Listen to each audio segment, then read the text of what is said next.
नमस्कार, आप देख रहे हैं संजीवनी। आपके साथ मैं हूं ज्योत्सना बेदी। इस भागदौड़ भरी जिंदगी में अपना और अपने परिवार की सेहत का ख्याल रखवाना थोड़ा मुश्किल होता है, लेकिन आपको टेंशन लेने की जरूरत नहीं है, क्योंकि हमें आपके परिवार के सेहत की फिक्र है। इसीलिए हम हर दिन संजीवनी के माध्यम से आपकी समस्याओं का समाधान लेकर आते हैं। और रोज की तरह आज भी हमारे साथ मौजूद हैं विश्व प्रसिद्ध आयुर्वेदाचार्य डॉक्टर प्रताप चौहान। डॉक्टर साहब, आपको बहुत बहुत स्वागत। Thank you. आज चिकनगुनिया महामारी के रूप में फैला हुआ है, काफी लोग इसकी चपेट में हैं। तो आइए डॉक्टर चौहान से हम जानते हैं कि आपके घर में वो कौन कौन सी ऐसी चीजें हैं जिनका सहारा लेकर जल्द से जल्द चिकनगुनिया से आप छुटकारा पा सकते हैं। संजीवनी के एपिसोड में हम आज ऐसे 7 जड़ी बूटियों के बारे में आपको बताएंगे जो आपको सिर्फ चिकनगुनिया से बचाएंगे ही नहीं, बल्कि आपको हेल्दी और फिट भी साथ में रखेंगे। इसके साथ ही संजीवनी टिप्स में हम जानेंगे शरीर की स्टैमिना बढ़ाने वाले 8 फूड कौन कौन से हैं उनके बारे में। लेकिन आइए उससे पहले हम जान लेते हैं कि किन आयुर्वेदिक औषधियों से आप चिकनगुनिया से अपना बचाव कर सकते हैं।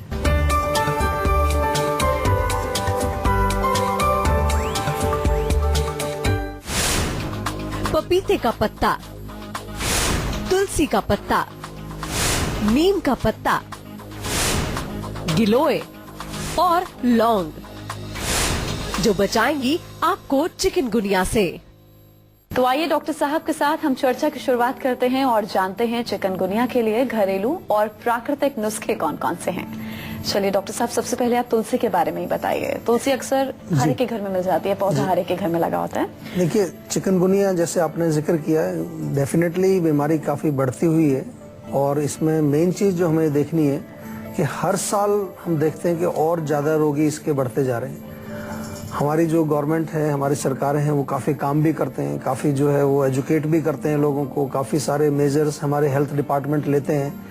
फिर भी हम देख ही रहे हैं कि रोग जो है वो कंट्रोल में नहीं आ रहा है। तो इसका मतलब है कि कहीं ना कहीं हमें कुछ और भी रूट अपनाना पड़ेगा, और भी कोई हमें रास्ता ढूंढना पड़ेगा, और वो रास्ता आयुर्वेद का है। क्योंकि आयुर्वेद में कुछ ऐसी चीजें हैं, ऐसी जड़ी बूटियां हैं जो हमारी इम्यूनिटी पावर को बढ़ाती हैं। यानी कि अगर हम बाहर के जो वातावरण को हम ठीक कर रहे हैं, लेकिन हमारा अंदर का वातावरण अगर दूषित है, तो फिर हम बहुत जल्दी जो है हमें इन्फेक्शन होगा, बुखार होगा, अनेक प्रकार के रोग हमें आएंगे। ये एक छोटी सी चीज है जो बहुत सिंपल तरीके से कोई भी समझ सकता है कि एक तो रोग पैदा करने वाला कोई कीटाणु है, और एक हमारे शरीर की रोगों से लड़ने की शक्ति है। तो दोनों पर ही हम काम करेंगे, उसको भी हम दूर हटाने की कोशिश करेंगे और शरीर की शक्ति को बढ़ाने की काम करेंगे। इसीलिए तुलसी का जैसे जिक्र किया आपने, तो तुलसी में ऐसे बहुत सारे गुण हैं जो न केवल हमारे शरीर की शक्ति को बढ़ाती है, लेकिन वो ज्वर नाशक भी, यानी कि जो बुखार होता है, फीवर होता है, उसको नष्ट करती है। पेन को भी कम करती है, जो चिकनगुनिया में पेन बहुत तेज होता है।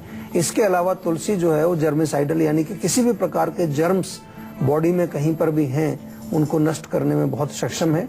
और हमारे शरीर में जैसे कि कुछ ऐसे टॉक्सिक मटेरियल जमा हो जाते हैं, फ्री रेडिकल्स उनको बोलते हैं, तो तुलसी के अंदर एंटीऑक्सीडेंट क्वालिटी भी पाए जाते हैं। ज्यादा कुछ आपको इसमें कठिन काम नहीं है।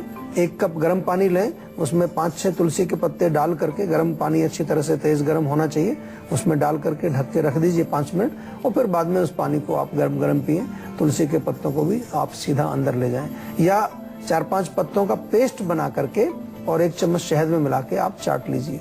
तो इस प्रकार से आपको इम्यूनिटी पावर भी आपकी बढ़ेगी, और अगर आपको रोग है चिकनगुनिया का तो भी ले सकते हैं। तब आप देखेंगे कि आपके शरीर में जो लक्षण है उसमें भी आपको काफी रिलीफ मिलेगा। अच्छा डॉक्टर साहब, आज हम ऐसी 7 जड़ी बूटियों के बारे में चर्चा कर रहे हैं जिससे हम घर बैठे आराम से चिकनगुनिया का इलाज कर सकते हैं। दूसरी चीज लौंग। डॉक्टर साहब, लौंग कितनी चिकनगुनिया के इलाज के लिए कारगर साबित होती है? देखिए, लौंग के बारे में हम सभी जानते हैं, एनाल्जेसिक है, पेन किलर है। दांत का दर्द होता है तो लौंग का तेल लगाते हैं। दर्द अगर कहीं बॉडी में हो, उसमें भी लौंग का तेल आप यूज कर सकते हैं। तो उसके लिए क्या करना होगा आपको, 1:10 के रेशो में, यानी कि 10 ग्राम लौंग का तेल लें, 10 मिलीलीटर, उसमें 100 मिलीलीटर तिल का तेल मिलाएं, और उस तेल को आप मसाज करेंगे तो आपको दर्द में काफी रिलीफ मिलेगा। लौंग का पानी पीना भी इसमें बहुत अच्छा काम करता है। कुछ थोड़े से लौंग ले लीजिए आप, 5-6 लौंग लें, 1 कप पानी में अच्छी तरह से उसको बॉईल कर लें, थोड़ा कूट लीजिए उसको, और ये जो पानी 1 कप आपका बनेगा, इसको आप रख लीजिए, इसको थोड़ा थोड़ा करके पीते। इस तरह से 1 लीटर पानी आप सुबह बना लीजिए, और दिन भर लौंग का पानी आप पीते रहेंगे, तो आपको जो है पेट के लिए भी बहुत अच्छी है, और आपके दर्द के लिए भी बहुत अच्छी है, फीवर को भी कम करती है, और चिकनगुनिया के जो संबंधित जो और दूसरे सिम्टम्स हैं, जो लक्षण है उसके, उनमें काफी रिलीफ दिलाती है। अच्छा डॉक्टर साहब, पपीते की पत्तियों के बारे में अक्सर आप संजीवनी में दर्शकों को उसकी खूबियों के बारे में बताते हैं। अब चिकनगुनिया के इलाज की अगर हम बात करें तो ये कितनी फायदेमंद है? जी देखिए, चिकनगुनिया में विशेष रूप से फीवर होता है बहुत तेज, और जब भी किसी भी प्रकार का फीवर हो, ये केवल डेंगू में नहीं है, लोग कहते हैं डेंगू में प्लेटलेट्स कम हो जाते हैं, लेकिन कभी भी कोई भी तरह का फीवर हो तो हमारी ब्लड की जो सेल्स हैं वो फाइट करने के लिए जाती हैं, और उसमें काफी सारी सेल्स हमारी डैमेज होती हैं। उसमें व्हाइट ब्लड सेल्स भी होती हैं, प्लेटलेट्स भी होती हैं। तो एक तो प्लेटलेट्स बढ़ाने के लिए पपीते का पत्ते जो हैं वो बहुत यूजफुल हैं। This is well known fact, काफी लोग इसको अब यूज भी करते हैं। तो पपीते के पत्तों का रस प्लेटलेट्स बढ़ाएगा। इसके अलावा पपीते के पत्तों का अगर काढ़ा बना के पिया जाए तो बुखार को भी कम करता है, यानी कि एंटीपायरेटिक है, वो बुखार को कम करता है। पेट के लिए बहुत अच्छा है। पेट में अक्सर जो है जब बुखार होता है तो बहुत ज्यादा गर्मी हो जाती है, एसिडिटी हो जाती है, इम्यूनिटी हमारी कम हो जाती है, हमारे शरीर जो पाचन है, डाइजेस्टिव सिस्टम हमारा है वो कमजोर होता है। इन सब लक्षणों में भी पपीते के पत्ते से लाभ मिलता है। अगर आप चिकनगुनिया से पीड़ित हैं तो ये जो चीजें आज हम आपको बता रहे हैं इनका प्रयोग करिए। भले ही आप कोई दवाई दूसरी खा रहे हैं, साथ में ये अगर आप लेंगे तो आप देखिए कितनी जल्दी आप ठीक होंगे, और इसके साथ साथ आपके शरीर की जो इम्यूनिटी है वो भी स्ट्रांग बनेगी। और डॉक्टर साहब, नीम के पत्ते से कैसे चिकनगुनिया का इलाज मुमकिन है? देखिए, नीम में तो बहुत सारे गुण हैं। नीम को हम हमेशा कहते हैं एंटीबैक्टीरियल है, नीम जो एंटी फंगल है, एंटीबायोटिक है, काफी सारे गुण नीम के अंदर हैं। और नीम को तो किसी प्रकार के इन्फेक्शन में भी आप प्रयोग करें तो that will be very useful. लेकिन आज हम चिकनगुनिया की बात कर रहे हैं, तो नीम जो है वो फीवर को भी कम करता है, बुखार को भी कम करता है, ज्वरनाशक गुण भी उसके अंदर है। और ऑफ कोर्स नीम खाने से हमारे पेट के अंदर किसी प्रकार का अगर इन्फेक्शन है तो वो भी नष्ट होता है। और नीम का एक फायदा ये भी है कि हमारे खून को भी साफ करता है, ब्लड प्यूरिफायर भी है। तो अगर आपको चिकनगुनिया है तो 5-6 पत्ते नीम के रोज सुबह चबाइए और चबा करके खाइए, या नीम के पत्तों को उबाल करके उनका भी काढ़ा बना करके आप पी सकते हैं। दोनों तरीके अच्छे हैं। ताजे पत्ते पीस करके या चबा करके खाएं, या उसका काढ़ा बना करके खाएं, तो आपको काफी लाभ मिलेगा इससे। तो चिकनगुनिया जैसी बीमारी का आप घर बैठे कैसे अपना उपचार कर सकते हैं, इसी बारे में आज हम डॉक्टर साहब के साथ चर्चा कर रहे हैं। चलिए अब चर्चा को हम आगे बढ़ा लेते हैं। डॉक्टर साहब, गाजर कैसे चिकनगुनिया में जो जोड़ों का दर्द होता है बहुत ज्यादा अनबियरेबल, उससे हम कैसे निजात पा सकते हैं? गाजर कितनी हेल्पफुल है? देखिए, चिकनगुनिया में जोड़ों का दर्द होता है, वीकनेस भी बहुत होती है। गाजर में बहुत सारे पोषक तत्व पाए जाते हैं। गाजर के अंदर न्यूट्रिशन बहुत है, विटामिन हैं, मिनरल्स हैं, और एंटीऑक्सीडेंट इसके अंदर बीटा कैरोटीन एक एंटीऑक्सीडेंट भी पाया जाता है। तो मुख्य रूप से चिकनगुनिया में आपने देखा होगा जो लोगों की बिल्कुल जान निकल जाती है, कमजोरी इतनी आ जाती है, चलने में बिल्कुल पेन होता है, तो दर्द का कारण कमजोरी भी होता है जी। और उस वीकनेस को दूर करने के लिए गाजर बहुत अच्छा रोल प्ले करती है। गाजर ऐसे भी खा सकते हैं, गाजर का जूस भी पी सकते हैं, गाजर को उबाल करके भी आप सेवन कर सकते हैं, और गाजर को दूध में भी उबाल करके, जैसे गाजर पाक बोलते हैं उसको, या गाजर का हलवा टाइप का बोलते हैं, दूध में उबाल करके उसका सेवन नियमित रूप से करें तो आपके शरीर में शक्ति बढ़ती है, धातुओं की वृद्धि होती है, और धातु वृद्धि होने से हमारे शरीर की जो इम्यूनिटी पावर बढ़ती है, जिसके कारण आपके दर्द में भी रिलीफ होगा, और जो एनर्जी आपकी जो है कमजोर हो जाती है, तो रिकवरिंग में बहुत हेल्प करती है गाजर। रिकवरी फेज में गाजर का सेवन आपको जरूर करना चाहिए। अच्छा डॉक्टर साहब, अंगूर से कैसे हम इलाज कर सकते हैं घर बैठे चिकनगुनिया का? ये कैसे कारगर साबित होगा? देखिए, अंगूर का भी जो रोल है, मेनली 2 रोल हैं उसके। एक तो हमारे पेट के लिए बहुत अच्छा रहता है। पेट में अगर किसी प्रकार के टॉक्सिन्स जमा हो गए हैं, पेट में अगर कॉन्स्टिपेशन आपको है, कब्ज रहती है, पेट साफ नहीं होता है, उसके लिए अंगूर बहुत बढ़िया है। अंगूर के अंदर भी बहुत सारे पोषक तत्व हैं। अंगूर में जो एंटीऑक्सीडेंट्स भी पाए जाते हैं, और इंस्टेंट एनर्जी का सोर्स हमें किसको कह सकते हैं। आपने देखा होगा आमतौर पे जब घर में कोई बीमार होता है तो फ्रूट्स अगर कोई लाने हो तो कुछ 2-3 चॉइसेस रहती है हमारे पास, या तो पपीता लाते हैं, या अंगूर लाते हैं, या कुछ मौसमी या संतरा या इस तरह की, क्योंकि ये सब पोषण से भरपूर है। दूसरा, लाइट है, इजीली डाइजेस्टेबल है। तीसरा, पेट को खराब नहीं करते हैं। तो इसी दृष्टि से अंगूर का भी प्रयोग किया जाता है। अंगूर अच्छे ताजे अंगूर खाए जाएं, या उसका जूस निकाल करके भी पेशेंट को दे सकते हैं, जिससे कि उसको ताकत मिलेगी, क्योंकि उसमें एक कहें तो ग्लूकोज की मात्रा होती है, इंस्टेंट एनर्जी बॉडी को मिलती है। एक तरह से जैसे बूस्ट हम कहते हैं कि बूस्ट आपके शरीर में आएगा एनर्जी का। बलवर्धक है, धातुवर्धक है, इम्यूनिटी को बढ़ाता है, ओज को बढ़ाता है। तो इस वजह से अंगूर का सेवन भी चिकनगुनिया के पेशेंट्स कर सकते हैं। और अजवाइन डॉक्टर साहब कैसे हमें जोड़ों के दर्द से राहत दिलाती है? देखिए, अजवाइन का तो मेनली दर्द में काफी बड़ा रोल है। दर्दनाशक इसको कहते हैं। कई बार देखा होगा आपने, पेट में दर्द हो तो अजवाइन खिलाते हैं। हमने भी कितनी बार अपने शो में बताया कि अगर जोड़ों में दर्द है तो तेल में अजवाइन पका करके उससे मालिश करिए। तो एक तो मालिश का तेल बना सकते हैं, दूसरा अजवाइन का काढ़ा बना के पीने से पेट भी ठीक रहता है और दर्द में भी रिलीफ आएगा। आधा चम्मच अजवाइन 1 कप पानी में अच्छी तरह से बॉईल कर लें, उसको थोड़ा सा उबालें 3-4 मिनट, उसके बाद छान करके हल्का गुनगुना उसको पिएं तो उससे आपको दर्द में भी आराम, पेट भी ठीक रहेगा। और इसके अतिरिक्त जो है, अगर बॉडी में कहीं इन्फ्लेमेशन है, सूजन वगैरह है, उसमें भी रिलीफ मिलेगा। चलिए, अब बारी है आज की संजीवनी जानने की, जिसमें डॉक्टर साहब से हम जानेंगे कुछ छोटी छोटी मगर कारगर बातें जिनका इस्तेमाल कर आप चिकनगुनिया से अपना बचाव कर सकते हैं। जी डॉक्टर साहब, आज की संजीवनी। देखिए, बचाव के लिए सबसे पहली चीज है कि आपको अपनी इम्यूनिटी को स्ट्रॉन्ग रखना है। सबसे इम्पोर्टेंट चीज है यही, सबसे पहले जो आपने करना है। इम्यूनिटी के लिए हम बार बार आपको कहते हैं कि बहुत सारी चीजें हैं हमारे यहाँ, बहुत सारे ऐसे हमने प्रोडक्ट्स बनाए हैं। एक तो हमने एक ओजस कैप्सूल बनाया है, उसका नाम ही ओजस कैप्सूल है। वो आपकी बॉडी के ओज को बढ़ाता है, ओज वृद्धि यानी कि आपकी इम्यूनिटी बढ़ती है। और चिकनगुनिया की हम विशेष रूप से बात करें या किसी भी प्रकार का बुखार हो, उसमें गिलोय का बहुत बड़ा रोल है। तो गिलोय का काढ़ा बना करके आप पी सकते हैं। थोड़ा सा जो है ताज़ा अदरक, काली मिर्च, लौंग और तुलसी के पत्ते उबाल करके इनका काढ़ा बना के पिए, बहुत फायदा होगा।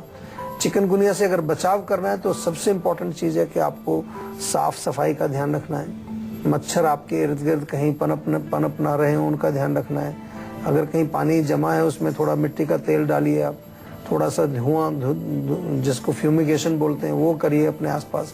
और ऑफ कोर्स मच्छर के बचाव के लिए आपने कपड़े फुल स्लीव्स के पहनिए और थोड़ा कुछ ऐसी नीम का तेल इत्यादि आप अपनी बॉडी पर लगा सकते हैं जिससे कि मच्छर आपके पास ना आए। तो ये सब चीजें बहुत इंपॉर्टेंट हैं, इनका ध्यान रखेंगे तो डेफिनेटली आपका शरीर भी स्वस्थ रहेगा। और ये चिकनगुनिया जैसी जो महामारी आप शब्द प्रयोग कर रहे हैं कि एक तरह से एपिडेमिक ये हो गई ये बीमारी, उससे बचाव करने के लिए हम सबको स्टेप लेना पड़ेगा। हम कभी कभार कोसते रहते हैं गवर्नमेंट को, हेल्थ डिपार्टमेंट को, लेकिन हम सबको ध्यान रखना है क्योंकि सफाई का मामला है। सफाई अगर हमारे आसपास नहीं है तो उसमें हम भी रिस्पॉन्सिबल हैं। तो चिकनगुनिया का इलाज आप घर बैठे कैसे कर सकते हैं, इसके बारे में हम डॉक्टर साहब के साथ चर्चा को आगे बढ़ाएंगे। इस बीच हमारे दर्शक जुड़ गए हैं, निशिकांत, इनसे हम बात कर लेते हैं। जी आप पूछ सकते हैं, क्या पूछना चाहते हैं? जी सर नमस्कार, मेरा नाम निशिकांत शर्मा है, मैं चंडीगढ़ से बात कर रहा हूँ। जी बोलिए निशिकांत जी। जी हाँ, मेरी समस्या सर बाल मेरे झड़ रहे हैं बहुत ज्यादा। अच्छा, अभी उम्र कितनी है? मेरी उम्र 20 साल है। 20 साल में केवल बाल झड़ने शुरू हो गए आपके? जी सर, मतलब पहले कम थे लेकिन अभी 1 महीने से ज्यादा झड़ रहे हैं। अच्छा, देखिए इसमें थोड़ा सा जो है आपको चिंतन करना चाहिए, चिंता भी करनी चाहिए और चिंतन भी करना चाहिए। चिंता तो इसलिए कि अभी 20 साल की उम्र है आपकी, तो क्यों आपको ये बाल गिर रहे हैं? अभी तो आपकी उम्र कुछ है नहीं, इस उम्र में बाल तो नहीं गिरने चाहिए। और चिंतन इसलिए कि क्यों का मतलब जो आयुर्वेद में हम जो आपको उत्तर देते हैं कि क्या क्या चीजें हम आयुर्वेद में कर सकते हैं कि जिससे बाल हमारे स्वस्थ बने रहे। सबसे पहले सिंपल चीज है कि बालों को टॉनिक की जरूरत होती है। बालों को आजकल अगर हम पूरा पोषण ना दें तो बाल जल्दी गिरने शुरू हो जाते हैं। आमतौर पर मैंने देखा है आजकल का एक प्रचलन है, एक फैशन कह लीजिए उसको, कि बालों में हम तेल नहीं लगाते हैं। को कहते हैं जी चिकना हो जाएगा, सिर में जो है बहुत बाल वैसे हो जाएंगे, चिपचिपे बाल हो जाएंगे। इस तरह की अब एक धारणा जो है लोगों में मैंने देखी। पहले तो हम जब छोटे थे तो तेल लगाने का बहुत प्रचलन था, हर रोज तेल लगाया करते थे लोग, तो फैशन बदलता रहता है। लेकिन फिर भी जो बालों की रिक्वायरमेंट है वो तो नहीं बदलती। बालों को तो पोषण चाहिए, उनको तो तेल के माध्यम से बहुत सारा पोषण मिलता है। अभी भी बहुत सारे लोग मैंने देखे जो तेल का प्रयोग करते हैं, रेगुलर तेल लगाते हैं, उनके बाल इवन 60, 65, 70 की एज तक भी अच्छे बने रहते हैं। तो इसलिए थोड़ा तेल जरूर लगाना चाहिए और कोशिश ये करनी चाहिए कि इंटरनल भी थोड़ा सा आप पौष्टिक भोजन खाएं जिससे कि आपके बालों को पोषण मिले। प्रोटीन की मात्रा उसमें होनी चाहिए, पनीर खाइए, दालें खाइए, अंकुरित चना खाइए और आंवला बहुत अच्छा है। हमारे यहाँ बार बार कहते हैं आंवला ताज़ा खाइए, चाहे आंवले का पाउडर खाइए। हमारे यहाँ तो टैबलेट भी मिल जाएगी आपको जीवा में, सुविधा के लिए टैबलेट भी हमने बनाई कि 2 गोली सुबह 2 गोली शाम को रेगुलर खाइए। और विशेष रूप से बालों के लिए कई प्रकार के टॉनिक और ऑयल्स हमारे यहाँ मिलते हैं जिनका प्रयोग आपको रेगुलरली करना चाहिए। मुझे उम्मीद है कि जल्दी से जल्दी आप इस रोग पर जो है कंट्रोल करेंगे। और कंट्रोल करना इसलिए जरूरी है कि अगर नहीं किया तो आई थिंक जब तक आप 30 के होंगे तो आपके आधे बाल कहीं चले ना जाएं, इसलिए मुझे इसकी जो है आपसे बार बार मैं इस शो के माध्यम से आप सभी से मैं बात करता हूं और आपको भी मैं यही समझाता हूं कि कोई भी रोग हो, चाहे उसमें किसी प्रकार का आपको कष्ट हो रहा है या नहीं हो रहा है, छोटा है या बड़ा है, उसको तुरंत आपको देख करके समझ करके उसका इलाज जरूर करना चाहिए। तो अगर आप भी अपनी हेल्थ से जुड़ी अपनी समस्याओं का समाधान चाहते हैं तो आप हमारे सेहत के नंबर 0129404040 पर अपना नंबर रजिस्टर करवा सकते हैं। उसके बाद डॉक्टर चौहान के पैनल के डॉक्टर आपको खुद फोन कर आपकी सेहत से जुड़ी समस्याओं को सुलझाएंगे। और इसी के साथ ही हम रुकेंगे एक ब्रेक के लिए। ब्रेक के बाद बारी है संजीवनी टिप्स की, जिसमें डॉक्टर साहब से हम जानेंगे उन 8 खाने की चीजों के बारे में जिससे आपके शरीर में स्टैमिना बढ़े। यहाँ रुकेंगे एक ब्रेक के लिए, आप देखते रहिए संजीवनी। उसके बाद संजीवनी में आपका स्वागत है। अब बारी है संजीवनी टिप्स की, जिसमें डॉक्टर साहब आपको बताएंगे शरीर के स्टैमिना को आप कैसे बढ़ा सकते हैं। जी डॉक्टर साहब बताइए कौन कौन सी वो 8 चीजें हैं जो हम खाएं और शरीर का स्टैमिना बढ़े। स्टेमिना जो है बहुत जरूरी है। आजकल मैं बहुत सारे लोगों से कंप्लेन सुनता हूँ कि जो अच्छे जो है खाते पीते घर से भी हैं, यानी कि उनका इकोनॉमी लेवल अच्छा है, पैसे की कमी नहीं, लेकिन वो भी थके हुए लगते हैं, कमजोरी लगती है, क्योंकि लोग कुछ खाने पीने की चीजें जो चूज करते हैं आजकल, उसमें मैं देखता हूँ कि बहुत सारी चीजें ऐसी हैं जिसमें बहुत ज्यादा ताकत या हम कहें कि एक एनर्जी उसके अंदर नहीं होती। तो कुछ चीजें आप अपने डाइट में जरूर इंक्लूड करें। सिंपल सी चीजें हैं, 4-5 खजूर जो है उनको छोटा छोटा सा काट लीजिए, दूध में बॉईल करके 1 कप में रोज पी लीजिए, किसी टाइम भी, सुबह ले लीजिए, शाम को लीजिए। खजूर मिल्क इसको बोलते हैं हम लोग। इसी तरह से बादाम मिल्क बहुत बढ़िया है। रात को 7-8 बादाम भिगोएं, सुबह छिलका उतार करके उनको करके पेस्ट बना के 1 कप दूध में बॉईल करके पिएं, और इसमें चाहे तो थोड़ा शहद मिला करके पिएं। शहद में भी बहुत एनर्जी होती है। गाजर अगर मिलती है आपको, सीजन है, तो गाजर को कद्दूकस करके दूध में बॉईल करके रोज आप खा सकते हैं। गाजर पाक जिसको हम कहते हैं, वो बहुत ताकतवर होता है। ओट्स का नाम आपने सुना होगा, एक प्रकार का जो आजकल पोरेज या दलिया उसको बोलते हैं। ओट भी काफी ताकतवर है। उसको जब पकाते हैं आप, दूध में पकाएं, उसमें थोड़ी किशमिश डाल दें, थोड़े से और कुछ ड्राई फ्रूट्स वगैरह डाल के उसको रोज खाएं, तो that is also very useful. शकरकंदी अगर मिले आपको, शकरकंदी इज ऑल्सो क्वाइट, उसमें शक्ति होती है। उसको बॉयल करके या उसको भून करके या उसका जो है सब्जी बना करके भी खा सकते हैं, वो भी बहुत अच्छी है। और इसके अतिरिक्त जो है हम अखरोट की बात करते हैं। अखरोट भी एक ऐसा ड्राई फ्रूट है कि अखरोट खाने से भी आपको एनर्जी काफी मिलती है। और पालक और गाजर या चुकंदर भी मिले तो इनका सूप बना करके पिए, तो इससे भी आपको काफी शक्ति मिलेगी। ये सारी चीजें आप ले सकते हैं। साथ में अंकुरित चना, अंकुरित मूंग, ये चीजें जो घर में बनाई जा सकती हैं, इजीली अवेलेबल हैं, इनका प्रयोग करेंगे तो एनर्जी आपकी बनी रहेगी और आपका जो है शरीर भी स्वस्थ रहेगा। तो आशा करते हैं डॉक्टर साहब ने आपको जो उपाय बताए हैं उन्हें आप जरूर अपनाएंगे और हमेशा सेहतमंद रहेंगे। संजीवनी प्रोग्राम के जरिए हम आपको हमेशा फिट और हेल्दी बनाए रखेंगे। आपको एक बार फिर से हम बता दें, आप हमारे सेहत के नंबर 0129404040 पर फोन कर अपनी कॉल रजिस्टर करवा सकते हैं। आप हमें ईमेल भी कर सकते हैं। हमारा ईमेल आईडी है info@jiva.com। आप फेसबुक के जरिए भी हमसे जुड़ सकते हैं। हमारी फेसबुक आईडी है www.facebook.com/jiva ayurveda। तो इसी उम्मीद के साथ कि आप हमेशा खुश रहें, स्वस्थ रहें। अगले एपिसोड में आपसे फिर से मुलाकात होगी। मुझे दीजिए इजाजत, नमस्कार।